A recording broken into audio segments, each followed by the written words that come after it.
আমার বাড়ির পাশে একেবারে গত মাসের 12 তারিখের ঘটনা আল্লাহ সাক্ষী। একেবারে বাড়ির পাশে রাত্রের বেলায় সন্তান বিদেশ থেকে মার সাথে ফোনে কথা বলতে, ভিডিও করে লম্বা টাইম পর্যন্ত। এবার থেকে মা বলে, বাবা তুমি না একটু ঘুমাও, এখন সকাল হলে তুমি আবার অফিসে যাবা, এখন তো ঘুমাও। থেকে মার সাথে কথা বলি, ঘুমিয়ে পড়ছে।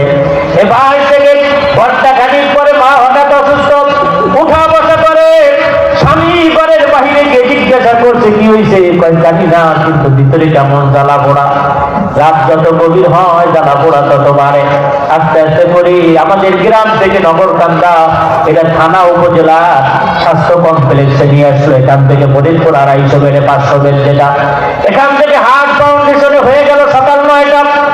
এই দিক দিয়ে সন্তান যখন ঘুমাইছে মালয়েশিয়ার মাটিতে বিদেশে মার সাথে কথা বলি, হঠাৎ করে সন্তান স্বপ্নের ভিতরে দেখে তার মা কয়, বাজার তুই বাড়ি চলে আয়। ছেলে কয়, মা আমি বাড়ি যাবো কেমনে, আমার কাগজটা দিত কমপ্লিট হয় নাই, কেবল পাসপোর্টটা দিলাম, ভিসা লাগলে আসবো। মা কয় না, 7 বছর তোলে দিয়ে ভালো লাগে না, 7 বছর হলে তুই বিদেশি, আমি মা সহ্য করতে পারি না। ওই স্বপ্নের ভিতরে মা ছেলের কথা হয়। এক পর্যায়ে ছেলে জিজ্ঞাসা, মা তোমার কি মন চাই তুমি আমারে বলো। মা কয়, আমার মন চায় তুই আমারে কোলে করে একটু ঘুরে নিয়ে বেড়াবি। বলতে বলতে সন্তানের ঘুম ভেঙে গেছে। মালয়েশিয়ার মাটিতে কই আলেম পাবে, কই হুজুর পাবে, কাউরে জিজ্ঞাসা করতে পারে নাই। আমি স্বপ্নে কি দেখলাম, সন্তান মার কোলে চড়তে চায়, কিন্তু মা সন্তানের কোলে চড়তে যায়, জীবনে কোনোদিন শুনি নাই। কেমন যেন আমার কাছে একটা অস্থিরতা ভাব। এরপরে সকাল 9টা বাজে বাংলাদেশ থেকে ফোন দেয়, ভাই কই তুমি অফিসে গেছো নি? ছোট ভাইয়ের ফোন ব্যাক করে কয়, না রে ভাই আজকে অফিসে যাই নাই। কেন? রাত্রে একটা স্বপ্নে দেখছি খারাপ, কেন যেন ভালো লাগতেছে না, মনটা বড় খারাপ, অফিসে যাই নেই, অফিসে আজকে যাবো না। ছোট ভাই ডাকতে বলে, ভাই কি স্বপ্নে দেখলাম? ছোট ভাই হলো এসএসসি পাস আর বড় ভাই হলো আইএ পাস। ছোট ভাই জিজ্ঞাসা করে, ভাই কি স্বপ্ন দেখে তোমার মন খারাপ হলো?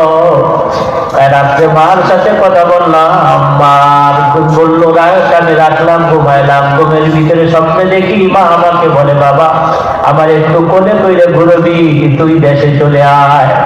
ছোট ভাই চিৎকার দিয়ে কয়, ভাই মা তো তোমার কোলে সত্যি চড়বে, মানে যে কোলে করে কবরে নামানো লাগবে রে ভাই, স্বপ্ন তো তোমার মিথ্যা না।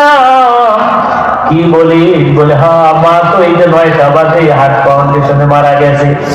ওই পাশ থেকে ভাই ডাক দিয়ে বলে, খবরদার ফ্রিজিং ভ্যান নিয়ে যাও, মানে ফ্রিজে রাখো, আমি এমার্জেন্সি চলে আসতেছি, আমি আমার মাকে কবরের ভিতরে কোলে করে নামাইব। 6টার সময় বাংলাদেশে এয়ারপোর্টে নেমে 9টায় দেশের বাড়ি গিয়ে কবরের ভিতরে মারে নামাই।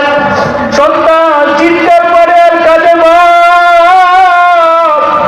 কোনদিন আমার ইচ্ছে ছিল না আমি প্রবাস জীবন গ্রহণ করব, সারা জীবন ইচ্ছা ছিল ডাইল ভাত খাবো বাপ মারের সামনে নিয়ে, কিন্তু মা আমার চাচা তোমার এই ঘর থেকে বের করে দিয়েছিল, চাচার পরে আমরা থাকতাম, আমাদের ঘর নাই, তাই তোমার একটা ঘর বানাই দেওয়ার স্বপ্ন নিয়ে বিদেশের মাটিতে গেছিলাম। না বিল্ডিং তো বানাইলাম, বিল্ডিং রয়ে গেল, তুমি চলিয়া গেলা।